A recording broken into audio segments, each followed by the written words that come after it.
Leitura do livro A Vida Impossível, de Matt Rake. Capítulo começa com um A. Eu tinha uma malinha xadrez, um endereço e um envelope com uma chave dentro. Só isso. Isso era tudo. Um mundo condensado. Qual é o hotel? Perguntou o taxista sorrindo enquanto botava minha mala no bagageiro do carro branco reluzente, com toda uma fila de veículos idênticos atrás dele. A sua loção pós-barba evocava uma clareira silvestre e a sua aparência era impecável. Barba bem aparada, óculos escuros, tão Fórmula 1 quanto ponto de táxi. Forte, braços capazes de lutar contra um touro. Ele deslizou os óculos para o alto da cabeça e fez o contato visual. Falava inglês com bastante sotaque, mas muito bem.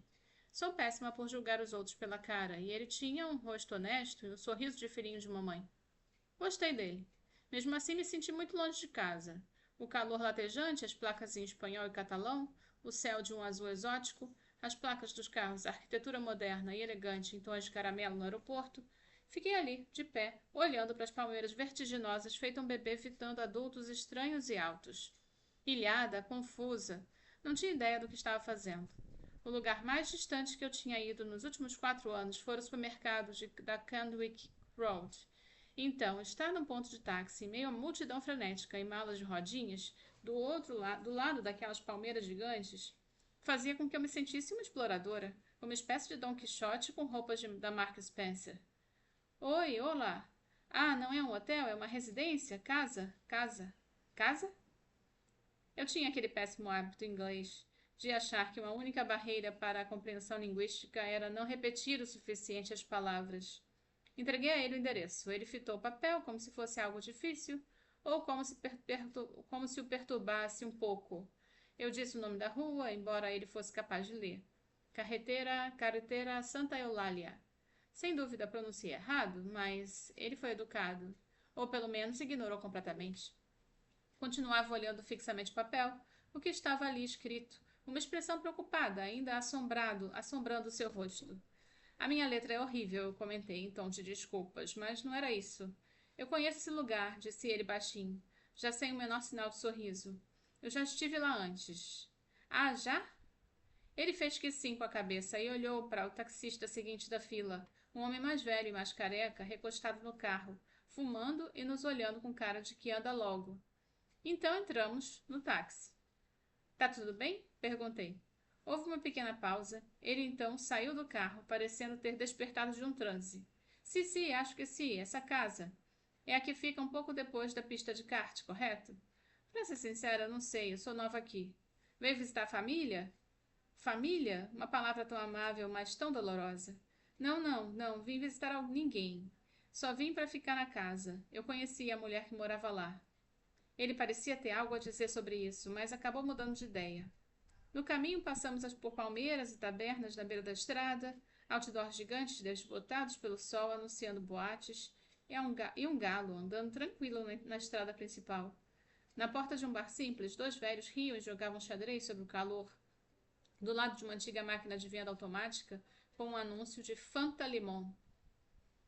Passamos por algumas lojas de jardinagem sofisticadas, com muitos vasos grandes de cactos e oliveiras sob a luz ofuscante diante da entrada.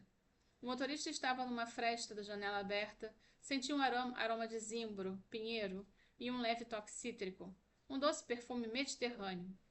A ilha era mais verde do que eu esperava, não sei porquê, mas estava imaginando um lugar mais árido do que exuberante. E sem dúvida estava quente e seco, com o branco das casas quase ofuscante sob o sol. Mas, à medida que nos afastávamos do aeroporto, eu vi densas colinas cobertas de pinheiros. Em meio às árvores, longe da estrada, aninhavam-se belas vilas. Havia uma mais perto de nós, com cachos cor-de-rosa e magenta de flores de buganvília, pendendo por cima do muro, exibindo orgulhosos a sua beleza. Observei o tronco retorcido de uma alfarrobeira. Eu conheço essa casa, repetiu o motorista, mas dessa vez ele parecia mais perto do que queria me dizer. Só tem ela nessa rua. Ia gente lá, ia muita gente lá. Gente? É, gente. A que tipo de gente? Todo tipo. Teve um homem de barba só de sunga, ele era velho, de barba, era mergulhador, sabe? Um scuba diver. Ele conhecia a dona? Bem, acho que sim. Eu o levei 2 vezes lá. Na última, ele estava com uma mulher, uma moça bem mais jovem. Eram amigos dela? Bem, não sei. Ela devia ter muitos amigos, porque vinham famílias inteiras para vê-la. Turistas também. Britânicos, alemães, espanhóis. Um homem rico bem vestido. Esse eu peguei no restaurante perto do Hard Rock Café. Ele foi comer lá. Falou do restaurante. É o mais caro do mundo, sabia disso? O restaurante mais caro do mundo fica em Ibiza? Nada de Paris, Nova York, nem Dubai? Fica em Ibiza, bem ali? O motorista disse isso com um estranho misto de orgulho e desprezo. Ele é o dono de hotel, esqueci o nome, começa com A.